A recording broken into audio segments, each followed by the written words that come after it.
Welcome to Brain Roots IAS. आज हम पढ़ेंगे ग्लेशियर लेक आउटबर्स्ट फ्लड्स यानी GLOFs के बारे में। ये एक तरह के टिकिंग टाइम बॉम्ब्स हैं जो हिमालयाज में छुपे हुए हैं और ये पूरे रीजन के लिए एक बहुत बड़ा और बढ़ता हुआ खतरा बन चुके हैं। एक मोमेंट के लिए इमेजिन कीजिए, पानी, कीचड़, पत्थर और बर्फ का एक पहाड़ जो एक घाटी से नीचे आ रहा है हाईवे की स्पीड से 100 किलोमीटर पर आवर से भी ज्यादा। ये कोई मूवी का सीन नहीं है, ये असली रॉ डिस्ट्रक्टिव पावर है एक GLOF की। और डिजास्टर मैनेजमेंट के मेंस पेपर के लिए इसे अच्छे से समझना एब्सोल्युटली क्रिटिकल है। और ये कोई हाइपोथेटिकल डर नहीं है। जस्ट लास्ट ईयर 2023 में सिक्किम के लोगों के लिए ये एक भयानक सच्चाई बन गया। साउथ लोनाक लेक का ब्रीच होना एक ट्रैजिक केस स्टडी है जो हमें एक वेकअप कॉल देता है कि जियोलॉफ रिस्क को एड्रेस करना कितना जरूरी हो गया है। तो इस पूरे इशू को सिस्टमैटिकली समझने के लिए ये है हमारा आज का रोड मैप। हम शुरू करेंगे ये समझने से कि ये खतरा इतना बढ़ क्यों रहा है। फिर हम इस डिजास्टर की एनाटॉमी को डाइसेक्ट करेंगे, इसकी रियल वर्ल्ड इंपैक्ट को देखेंगे, इसे मैनेज करने की स्ट्रेटजीज को एक्सप्लोर करेंगे और आखिर में एक सेफर फ्यूचर के लिए क्या ब्लूप्रिंट है उसे समझेंगे। चलिए शुरू करते हैं पहले सेक्शन से, हिमालयन टिकिंग टाइम बॉम्ब्स। यहां हमारा फोकस यह समझना है कि आखिर यह खतरा इतनी तेजी से बढ़ क्यों रहा है। इस चैलेंज का स्केल समझने के लिए बस इस एक नंबर पर ध्यान दीजिए। पूरे हाई माउंटेन एशिया रीजन में, जिसमें हिमालयस भी आते हैं, लगभग 31,000 ग्लेशियर लेक्स हैं और इनमें से हर एक झील एक पोटेंशियल GLOF का सोर्स है। और देखिए, ये कोई धीरे धीरे होने वाला प्रोसेस नहीं है। एक ग्लोबल स्टडी से पता चला है कि सिर्फ 1990 से 2018 के बीच इन ग्लेशियर लेक्स की संख्या में 53% का इजाफा हुआ है।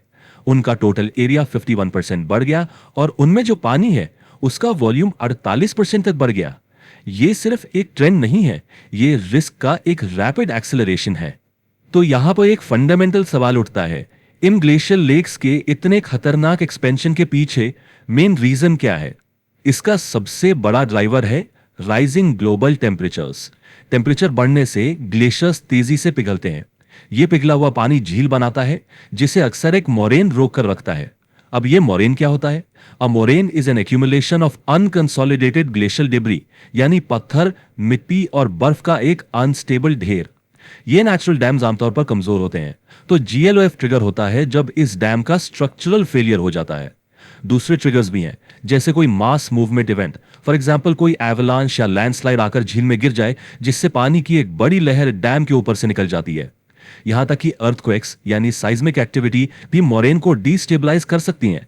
और हां, ह्यूमन एक्टिविटीज जैसे माइनिंग या हाइड्रो पावर प्रोजेक्ट्स भी इन फ्रेजाइल माउंटेन एनवायरमेंट्स को और ज्यादा वल्नरेबल बना देते हैं। अब जब हम कॉजेस समझ गए हैं तो आइए इस डिजास्टर को ही डाइसेक्ट करते हैं। GLOF की टेक्निकल डेफिनेशन क्या है? A glacier lake outburst flood या GLOF को डिफाइन किया जाता है as the sudden and often catastrophic release of a large volume of water from a glacier lake. जैसा कि स्लाइड पर दिख रहा है, ये झीलें ग्लेशियर के आसपास कहीं भी बन सकती हैं। सबसे क्रूशियल इवेंट होता है उस नेचुरल डैम का फेल होना, जो आमतौर पर एक मोरेन या आइस डैम होता है जिसने झील के पानी को रोक रखा था। चलिए अब देखते हैं इसके रियल वर्ल्ड कॉन्सिक्वेंसेस, जो हमारे एग्जाम केस स्टडीज के लिए बहुत जरूरी हैं। इंडिया में हुए हाल ही के GLOF की यह टाइमलाइन एक बहुत ही खतरनाक पैटर्न दिखाती है। 2013 में उत्तराखंड में चौराबाड़ी लेक GLOF से केदारनाथ त्रासदी हुई। 2021 में फिर से उत्तराखंड में एक रॉक और आइस एवलांच ने चमोली डिस्ट्रिक्ट में फ्लैश फ्लड ला दिया। और अभी हाल ही में 2023 में सिक्किम में साउथ लोनाक लेक के टूटने से तेस्ता 3 डैम पूरी तरह से बह गया। ध्यान दीजिए कि हर इवेंट का ट्रिगर अलग था, लेकिन नतीजा उतना ही भयानक। और इसका इंपैक्ट कैटास्ट्रोफिक होता है। भारी मात्रा में loss of life and property होता है। जो जरूरी इंफ्रास्ट्रक्चर है, डैम्स, सड़कें, पुल, वो सब बह जाते हैं, जिससे कम्युनिटीज अलग थलग पड़ जाती हैं। इससे बड़े पैमाने पर इरोजन और डेपोजिशन से लैंडस्केप हमेशा के लिए बदल जाता है और लोकल इकोनॉमीज में लॉन्ग टर्म डिस्ट्रप्शन होता है, क्योंकि खेती और टूरिज्म पर निर्भर जीविकाएं तबाह हो जाती हैं। तो इतना साफ और मौजूदा खतरा होते हुए इस रिस्क को मैनेज करने के लिए क्या किया जा रहा है? ये एक रेस है, a race against the thaw. इसका रिस्पॉन्स 2 फ्रंट्स पर हो रहा है।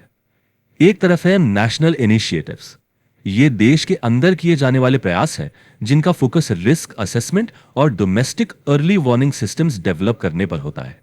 दूसरी तरफ है ग्लोबल इनिशिएटिव्स, जो बहुत जरूरी हैं क्योंकि ग्लेशियर्स और नदियां बॉर्डर्स क्रॉस करती हैं।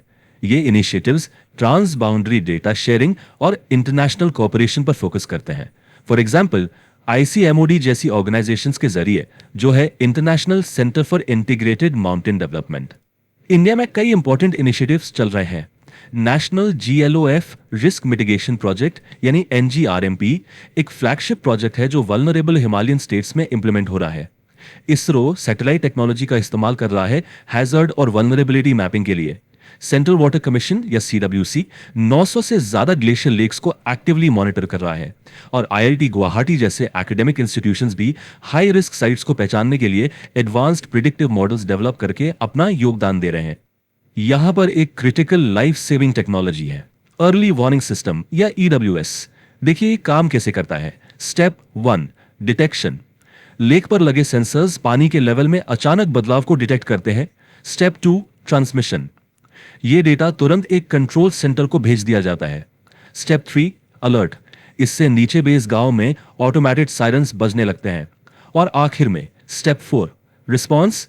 यह सबसे जरूरी लास्ट माइल कनेक्टिविटी है जहां कम्युनिटी रिस्पॉन्स टीम्स और डिजास्टर अथॉरिटीज को इवैक्यूएशन के लिए एक्टिवेट किया जाता है। पूरे सिस्टम की सफलता इस आखिरी कदम पर निर्भर करती है। तो ये सारे अलग अलग प्रयास मिलकर एक कोहेरेंट नेशनल लेवल स्ट्रैटेजी कैसे बनते हैं, उसके लिए हमें एनडीएमए द्वारा दिए गए ऑफिशियल ब्लूप्रिंट को देखना होगा। 2020 में नेशनल डिजास्टर मैनेजमेंट अथॉरिटी यानी एनडीएमए ने एक कॉम्प्रिहेंसिव 4 पॉइंट स्ट्रैटेजी पेश की।